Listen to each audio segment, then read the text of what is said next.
Fungsi continue di sini masih berhubungan erat dengan si limit, gitu ya. Jadi, fungsi f dikatakan continue pada x sama dengan a, di x sama dengan a jika memenuhi 3 syarat.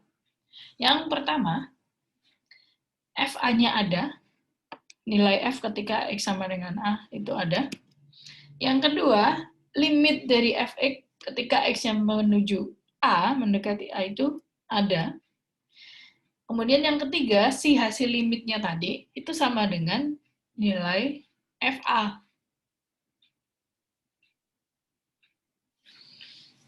Nah, f dikatakan tidak kontinu pada x sama dengan a jika salah satu syarat ini gugur, gagal dipenuhi. Jadi kalau dia kontinu harus memenuhi 3 syarat, tapi kalau tidak ada satu saja yang tidak terpenuhi, dia dikatakan discontinue.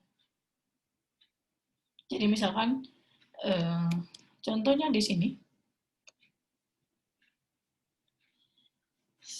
saya punya fungsi G, ini fungsi F.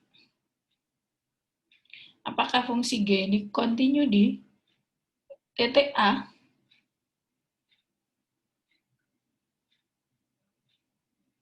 Perhatikan yang pertama, kita cek dulu. Apakah FA ada? Ada ya di sini. Oh, sorry kok F. G. Apakah G ada? Jawabnya, ya, kan ini ada titiknya di sini. Kemudian, apakah limitnya ada di sini? Ketika X mendekati A, apakah limit dari G X ada? Nah, limit kiri mendekat ke L, limit kanan mendekat ke L juga, gitu ya. Sehingga limitnya ada, yaitu sama dengan L. Syarat terakhir, apakah limitnya tadi sama dengan FA? Enggak. Tidak, gitu ya di sini. Jadi dia gagal di syarat ketiga.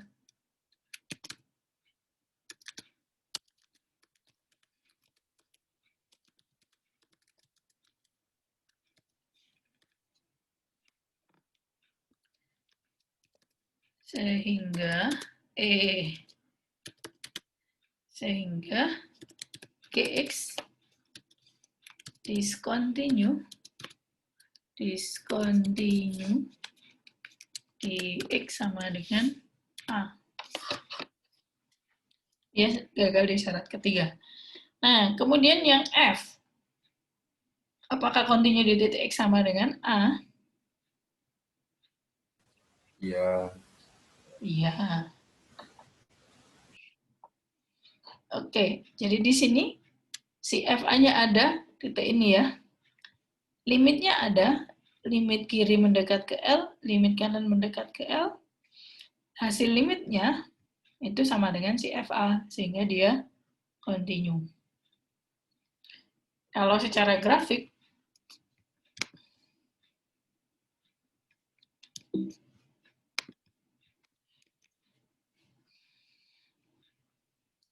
oke, yang di sini si GX itu tidak continue karena syarat ketiganya tadi tidak terpenuhi.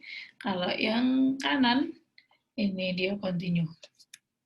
Secara grafis F itu dikatakan continue di X sama dengan A jika kurva F dapat digambar dari sebelah kiri A ke sebelah kanan A tanpa mengangkat alat tulis. Jadi gampangannya misalkan kalau kita mau menggambar grafik, ya kita bisa lurus saja tanpa putus gitu ya. Nah, ini dia continue sepanjang saya menggambar tadi. Misalkan begini, ini kemudian ada jeda. Nah, ini tidak continue, ini ada yang tidak terpenuhi gitu ya. Jadi di titik ini dia tidak bernilai. Ini dia discontinue. Mungkin di sini titiknya. Nah, berarti dia discontinue. Kasusnya seperti ini.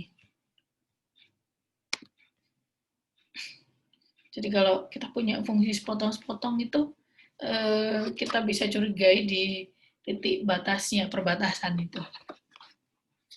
Oke, contohnya misalkan lagi,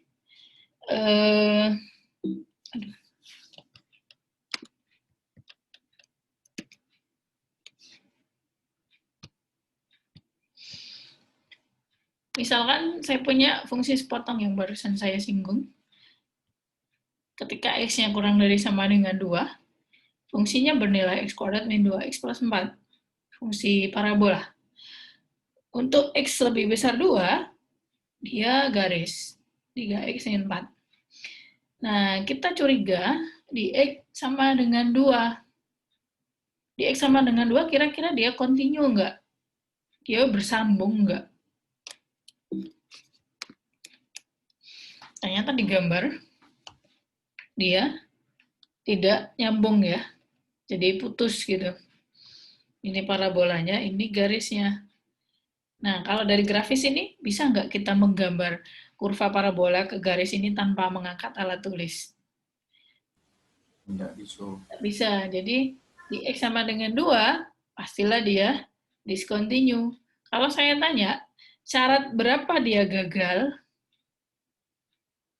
Syarat ketiga. Tiga. Tiga. Syarat kedua? Gagal juga. Nah, berarti kan gagalnya di syarat kedua sebenarnya.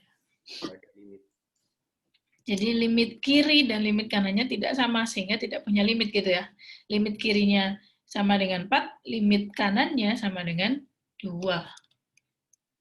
Jadi F discontinue di X sama dengan 2. Nah, kemudian saya tanya masih fungsi yang sama. Apakah dia continue di X sama dengan 1? Iya. Nah, gitu ya. Karena di sini dia bersambung. Apakah continue di X sama dengan 3? Iya. Iya. Min 1? Iya. Iya. Kemudian misalkan saya punya tambahan saja. Ya ini saya mau buat, salah. Oke, misalkan ini garis lagi. Oh, kok garis kok. Kalau garis gini aja.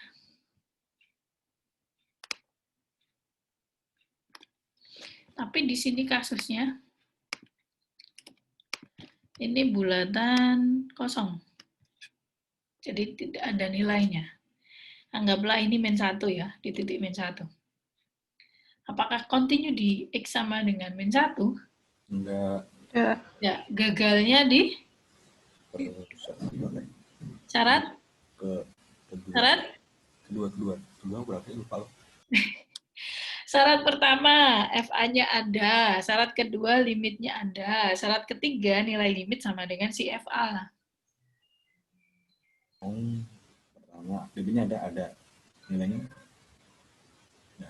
Nggak ada. F-1 ada? Nggak ada.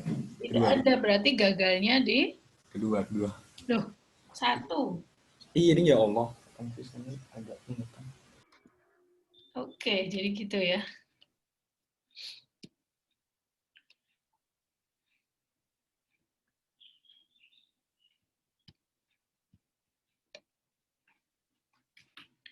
Oke, misalkan kita punya GX sama dengan X kuadrat min 1 per X min 1. Ketika X-nya sama dengan 1, ini kan tidak terdefinisi sebenarnya. Kemudian kita definisikan sendiri di sini. Jadi untuk X sama dengan 1, G1 itu bernilai 2. Apakah G continue di X sama dengan 1? Enggak. Coba perhatikan lagi ya. Kita punya GX ini.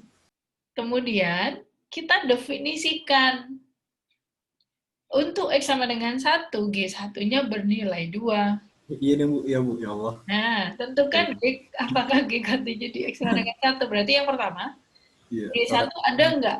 Ada dia 2. Karena dia didefinisikan di sini. Kecuali misalkan si ini tidak ada.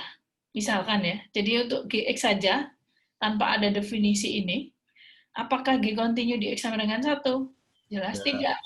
Karena G1-nya tidak terdefinisi di sini. Bisa diikuti? Bisa, Bu. Oke, nah ketika kita punya definisi baru di sini, kita mendefinisikan G1 sama dengan 2. Apakah dia continue? Berarti kan G1-nya ada, Kemudian limitnya juga ada, limitnya mendekati 2 ya, dari kiri ke kanan. Nah, nilai limit sama dengan si G1, berarti dia continue di X sama dengan 1.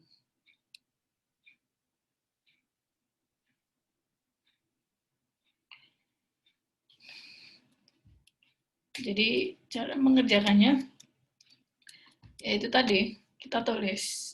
Nanti kalian nggak nurut lagi. Syarat continue.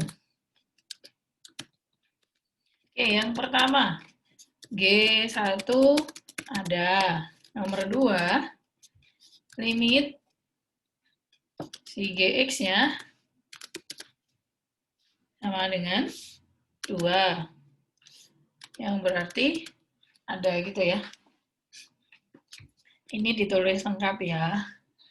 G ketika X-nya mendekati 1 dari kanan kiri sama dengan bla bla bla. Karena limit kanan sama dengan limit kiri, maka limitnya ini ada.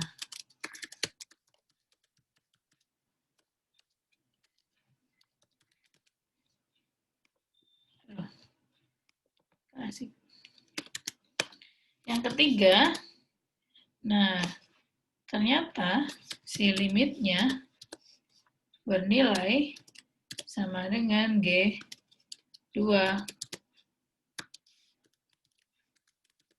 G1. Nah, berarti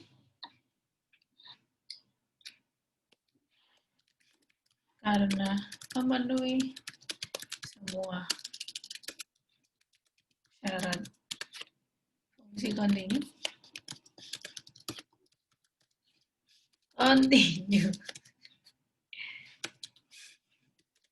maka Gx kontinu di X sama dengan 1. Nah, jadi di sini kan macamnya discontinue itu ada 3 gitu ya. Bisa juga, oh enggak hanya 3 sih, intinya bisa tidak memenuhi salah satu, bisa tidak memenuhi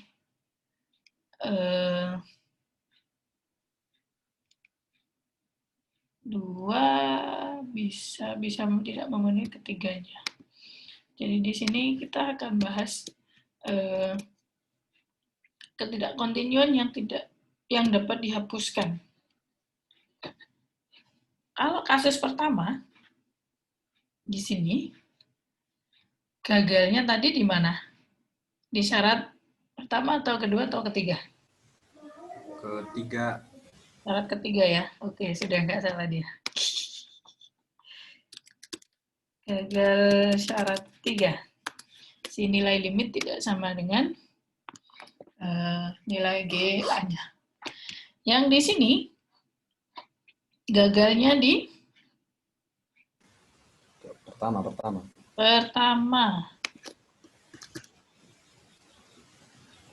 Ya, tidak punya nilai FA-nya tidak ada.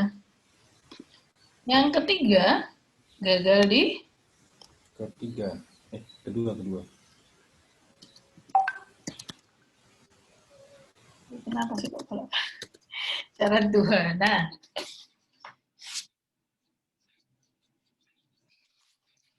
kalau gagalnya syarat 3 atau 1, kita bisa mendefinisikan ulang si nilai fungsinya. Jadi di sini bisa kita definisikan si GA-nya disama dengan nilai limit. Begitu juga yang di sini. Si FA kita definisikan sama seperti kasusnya yang tadi, X kuadrat min 1 per X min 1 kita definisikan G1 sama dengan 2. Nah, itu sama dengan si L. Kalau yang kasusnya ketiga, gagal syarat 2, itu kita tidak bisa menghapus ketidakkontinuannya. Karena ketika kita merubah si fungsi ini merubah total kan. Ini harus gampangannya di sini kalau mau continue, si parabolanya harus ke atas atau si garisnya ini ke bawah, gitu ya. Yang otomatis itu merubah si fungsinya. Kalau yang ini tadi kan hanya mendefinisikan si nilai di titik A-nya. Kalau yang ini, kita merubah total si fungsinya. Itu si fungsi, bisa si parabolanya yang berubah, atau bisa si ininya yang berubah si garisnya. Nah, jadi di sini yang ketidakkontinuan yang tidak dapat dihapuskan itu yang gagal syarat kedua, yang limitnya tidak ada. Kalau limitnya tidak ada, sudah kita tidak bisa otak-atik, sudah itu discontinue-nya sudah mutlak, nggak bisa diotak-atik lagi.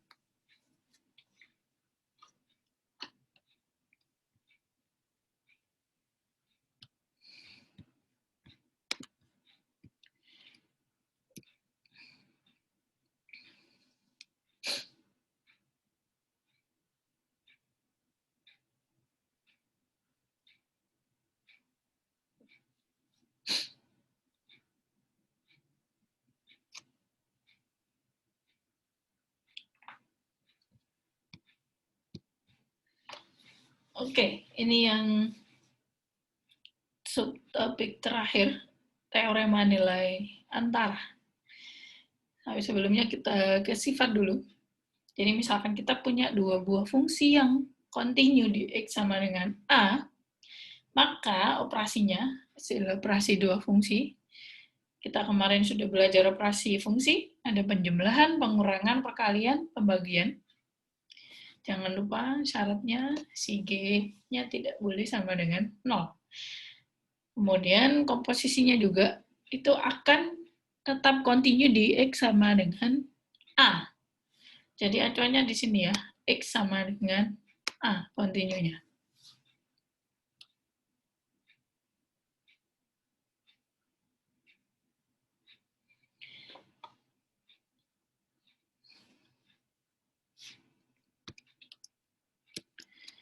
Nah, kemudian kita punya teorema nilai antara. Jika F itu kontinu dan AB anggota domain dengan A-nya di kirinya B gitu ya, A kurang dari B, maka untuk setiap Y yang berada pada interval FA, FB, atau Y itu bisa juga di interval FB, FA, kasusnya di sini, FA itu lebih kecil dari FB, kalau yang ini FB lebih kecil dari FA. Nanti saya berikan contoh yang kasusnya seperti itu. Nah,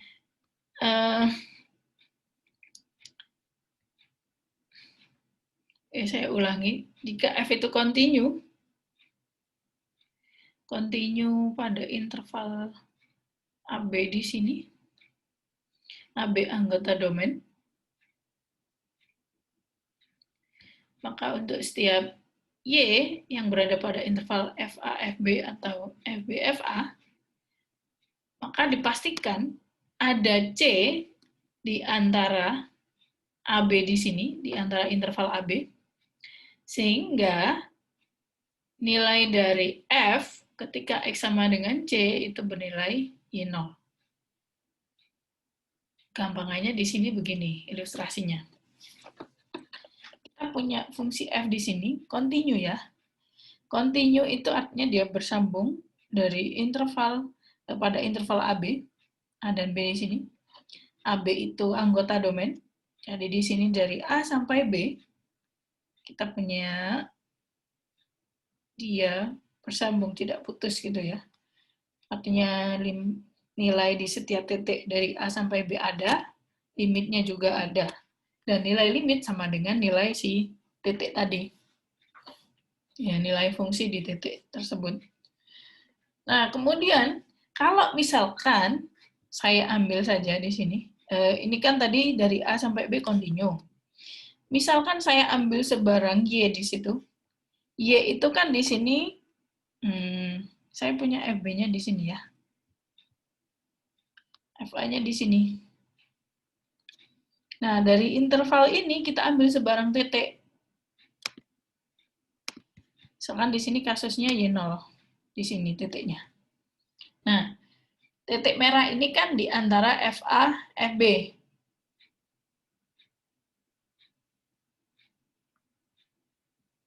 Coba dicek ketika kita ambil di sini bukan, ya anggaplah ini titik Y sama dengan, nah kita cari si nilai Y ini ketika di sini, dia itu suatu nilai dari X berapa, kita dapatkan titik yang ini kita peroleh titik C. Mungkin ini. Oke, jadi di sini ketika kita ambil sebarang titik di antara FA, FB, si interval ini, maka kita pasti bisa menemukan titik X sama dengan C di sini, yang maknanya dia nilai dari si Y0 tadi, nilai dari si FC. Nah, C ini masih berada di antara A dan B.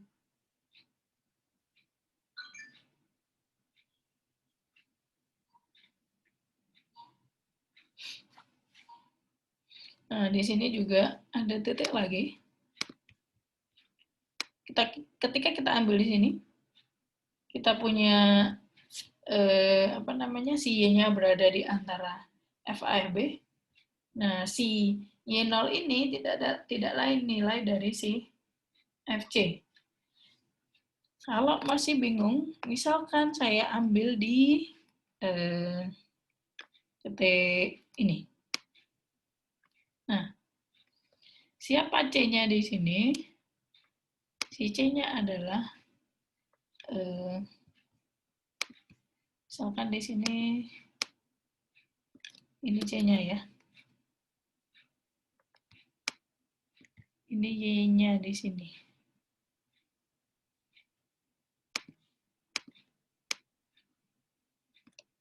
Y0.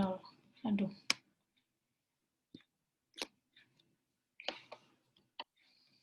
Nah, kalau kalian perhatikan, si Y0-nya masih berada di interval FB, FA. Ini kan FB kurang dari si FA. Lebih bawah. C-nya di antara AB. Jadi ini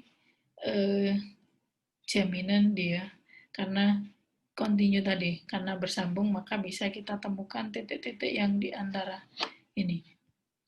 Nah, ini gunanya apa sih? Ini gunanya untuk cek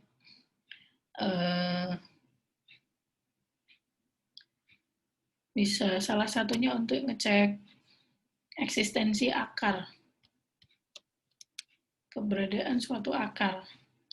Sebagai contoh di sini, misalkan saya punya persamaan ini, min X pangkat 3, min X plus 1 sama dengan 0. Apakah dia punya akar? Nah, kalau kemarin kan kita belajarnya mencari akar itu kan bisa pakai Horner, bisa pakai Progapit, atau pemfaktoran gitu ya. Itu kalau kasusnya bisa difaktorkan, jadi bilangannya bagus. Nah, kalau misalkan kita punya yang seperti ini, bisa nggak kita memfaktorkan ini? Jadi dia akarnya itu tidak bilangan bulat. Jadi kita di sini hanya menunjukkan bahwa si akar itu ada. Apa sih maknanya akar kemarin? Akar itu kan misalkan X sama dengan A, akar dari F(X) jika, apa kemarin? Sama dengan 0. FA sama dengan 0. Maknanya kan di sini kita punya si kurvanya ini berpotongan di sumbu X di titik A,0 gitu ya. Kalau kalian lihat di kurva ini, kira-kira akarnya itu yang mana sih? Akarnya itu tidak lain yang berpotongan di sumbu X itu ya, di sini. Nah, dari gambar ini, kita tidak tahu persis siapa sih, berapa sih akarnya, X-nya sama dengan berapa. Tapi kita bisa menunjukkan bahwa ini punya akar, ya karena dia berpotongan di sumbu X. Ini kan maknanya, misalkan aja ini titik S dan titik T gitu ya. Nah, di sini kan Fs sama dengan Ft sama dengan 0, yang menunjukkan bahwa X sama dengan S dan X sama dengan T itu keduanya akar dari si F. Gitu. Nah, untuk menunjukkan ini, apakah persamaan ini punya akar? Ya, lagi-lagi kita tentukan aja. Kita kan mau cari dengan bantuan teorema nilai antara ini. Jadi kita cari dua titik.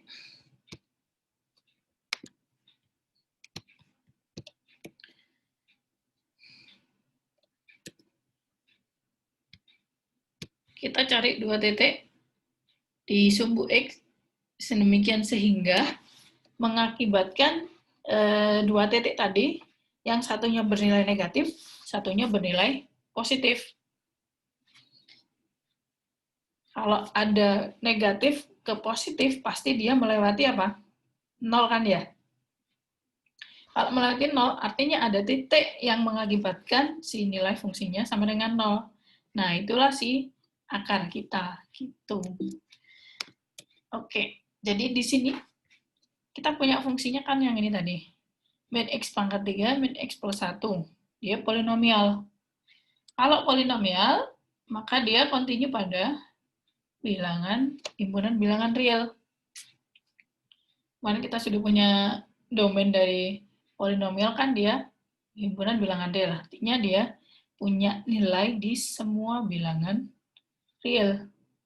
Sehingga dia kontinu gitu ya. Oke, karena dia kontinu di sepanjang sumbu X, kita cari yang saya bilang tadi, kita cari dua titik yang menyebabkan nilai dari si fungsi itu negatif dan positif. Agar kita dapatkan 0 di antaranya. Jadi di sini kita punya F min 2 sama dengan 11. Jadi di sini, kalau misalkan saya gambar gitu ya. 11, ya anggaplah ini benar. Kemudian F1-nya min 1. Jadi di sini. Kurang besar. Nah, kan kalian lihat di sini, dari 11, dari min 1 sampai 11, dia kan ada 0 ya. Ada 0.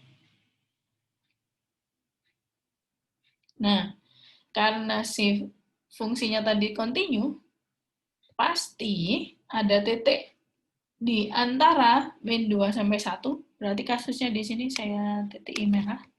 Yang jadi akar di sini kan, aduh, besar ya. Nah,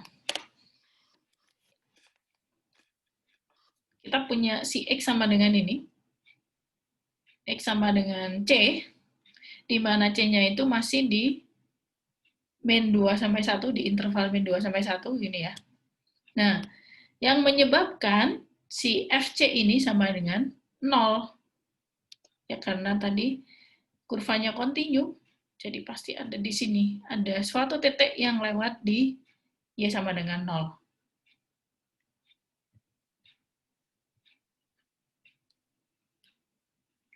Nah, ini menunjukkan bahwa si akar, si persamaan ini punya akar, atau akarnya ada.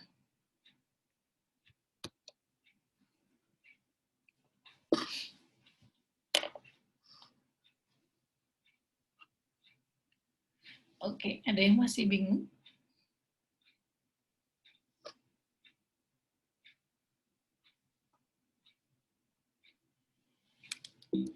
Di buku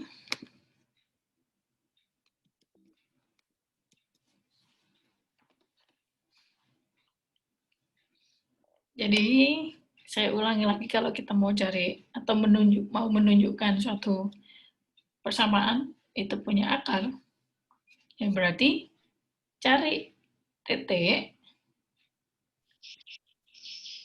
cari dua titik di X yang bernilai satunya negatif, satunya positif. Sehingga di antara nilai tadi, dua nilai dari dua titik tadi, ada 0 di sana.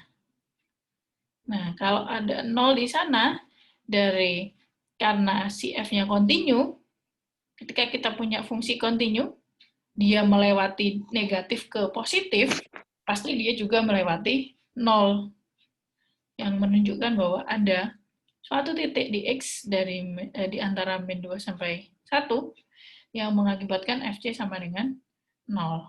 Nah, si C-nya ini tidak lain itu adalah si akar dari persamaannya.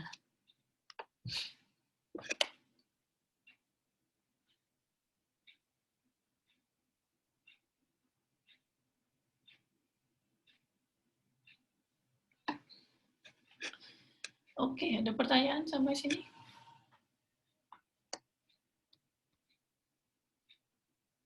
Banyak ya materi hari ini. Nanti dilihat lagi videonya.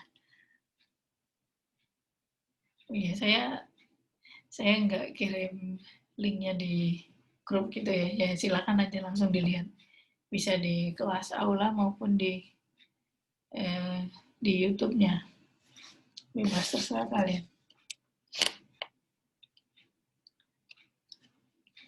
Ada pertanyaan? Kalau tidak ada soal tugas hari ini,